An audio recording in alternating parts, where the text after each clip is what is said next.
지금부터 한 여인에 관한 이야기를 나누고자 합니다. 과부였고요. 아들이 하나 있습니다. 아니, 있었습니다. 지금 이 여인은 아들의 장례를 치르고 있습니다. 절망 가운데 있고 흐느껴 울고 있습니다. 그 여인에게 희망은 이제 사라졌습니다. 희망 없이 울고 있는 그 여인에게 한 사람이 다가옵니다. 그리고 울지 말라라고 말합니다. 여인이 울음을 멈추었는지 아니었는지는 모르지만 그 말을 한 직후에 아주 잠깐의 시간, 이 사람은 망설이지 않고 상여를 향해서, 관을 향해서 걸어갑니다. 그리고 관에 손을 대고 관 안에 누워있는 청년에게 이르기를 일어나라 라고 말합니다. 그 다음은 우리가 익히 아는 바와 같습니다. 죽었던 자가 일어나 앉아서 말하기도 하고 어머니에게 돌려보내집니다. 사람들은 그걸 보고 큰 선지자가 났다며 놀라고 하나님께 영광을 올립니다. 우리가 이 이야기에서 깊이 봐야 할 많은 것들이 있지만 오늘 우리가 집중했으면 하는 것은 죽은 자가 살아났다는 사실도 아니요, 사람들이 하나님께 영광을 돌렸다는 사실도 아닙니다. 희망을 잃어버린 여인이, 절망 가운데 있는 여인이 희망을 찾았다는 것입니다. 예수님이 일을 하시던 그 당시 여자들은 굉장히 많은 차별을 받고 있었습니다. 과부였던 이 여인은 그것에 대해서 아주 잘 알고 있었을 겁니다. 남편 없이 살면서 힘들고 괴로운 일을 많이 겪었을 겁니다. 남편 없는 여자라는 손가락질도 받았을 겁니다. 어쩌면 10여 년 전에 우리나라에서 그러했듯이 남편을 잡아먹었다라는 말도 들었을지도 모르죠. 안 그래도 막막한 삶을 살고 있는 이 여인에게 이제는 하나밖에 없는 아들마저 사라지는, 세상을 떠나보내야 하는, 다시는 만날 수 없게 되는 사건이 벌어집니다. 안 그래도 막막한데 더 큰 절망 앞에 놓이게 됐습니다. 함께 지내는, 사랑하는 모든 이들을 잃어버렸던 슬픔과 함께 앞으로에 대한 막막함과 절망이 몰려옵니다. 희망이 사라집니다. 희망이 사라진 이 여인에게 예수님은 기꺼이 다가오셨습니다. 그리고 말씀하셨습니다. 울지 말라고요. 어떠한 요청도 없었고 믿음을 확인하지도 않으셨습니다. 고백하라고 하지도 않았습니다. 이 여인 역시 예수님께 어떠한 요구나 요청, 부르짖음, 억울함에 대한 토로를 늘어놓지 않습니다.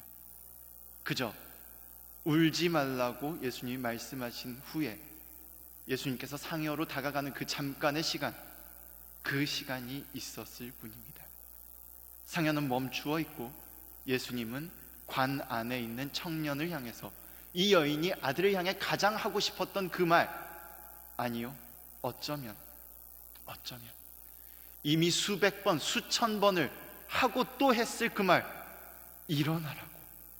일어나라고 수없이 되뇌었을, 지금도 울면서 되뇌이고 있을 그 말을 건넵니다. 그리고 기적이 일어납니다. 주님의 구원이 그곳에서 선포되고 죽었던 사람이 일어나게 됩니다. 여인에게 희망이 돌아왔습니다.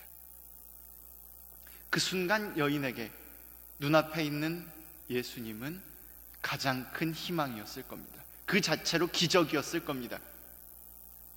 예수님은 그렇게 절망에 있는 사람 속으로, 이 여인 속으로 다가와서 희망의 빛을 비추어 주셨습니다. 우리도 살아가면서 많은 절망을 맞이합니다. 현실이라는 벽 앞에 주저앉기도 하고 쓰러지기도 합니다. 사랑이 없어진 세상 앞에서, 신뢰가 산산이 깨져버린 세상 앞에서 희망의 빛은 점점점 줄어들어갑니다. 우리는 그 절망 앞에서, 세상을 향해서, 현실이라는 벽을 향해서 끊임없이 외칩니다. 외치고자 노력합니다. 어느 순간에는 목이 메어서 더 이상 말조차 나오지 않습니다. 스스로 포기할 것 같은 지경에 이릅니다. 그때 우리는 포기하지 않고 귀를 기울여야 합니다. 주님이 바로 그곳으로 찾아와 함께 해주시기 때문입니다. 이 여인에게 다가와서 함께 해주셨듯이, 이 여인이 가장 하고 싶었던 그 말을 대신 건네주셨듯이, 우리가 현실의 벽 앞에서, 저 벽을 향해서, 앞을 향해서, 우리 스스로를 향해서 가장 하고 싶어 하는 그 말, 간절히 바라는 그 말을 주님이 해주십니다. 우리의 마음을 알아주시고 위로해 주시며 함께 동행해 주십니다. 그때 현실의 벽은 깨어지고 절망은 사라지며 희망은 다시금 타오르게 됩니다. 그리스도인이라는 이름으로 세상을 살아가는, 교회로 모이는, 특별히 이곳 한신대학교 신학대학원에 모여있는 우리는 그런 예수님을 이미 만났습니다. 알고 있습니다. 그래서 주님의 삶을 산다고 말하고 교회로 모이며 주님을 우리의 주인으로 고백합니다.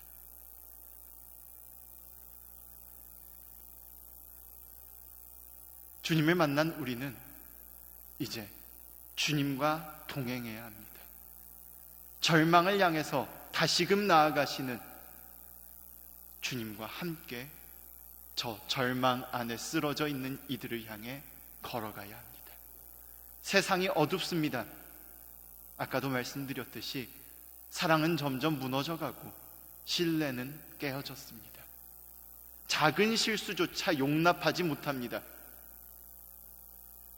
아니요, 알고도 저지르는 실수도 있습니다. 내가 하지 않으면, 아니 내가 이렇게 행하면 남의 것을 빼앗게 되고 누군가를 절망에 빠뜨린다는 사실을, 누군가를 죽게 만든다는 사실을 알면서도 행하는 많은 사람들도 있습니다. 그 앞에 절망하고 쓰러지는 사람들이 있습니다. 무너지는 사람들이 있습니다. 죽음 외에 다른 희망을 갖지 못하는 사람들이 있습니다. 주님을 먼저 만난 우리는 그들에게 기꺼이 다가가야 합니다. 주님과 함께 걸어가야 합니다. 그들에게 희망의 빛을 전할 수 있어야 합니다. 이제 우리가 그럴 수 있기를 소망합니다. 일어나라 말씀하신 주님의 그 말을 우리가 새겨듣고 그들에게 다가가서 손을 잡고 그들의 말을 세상에게, 그들에게 전해줄 수 있기를 간절히 소망합니다. 함께 기도합니다.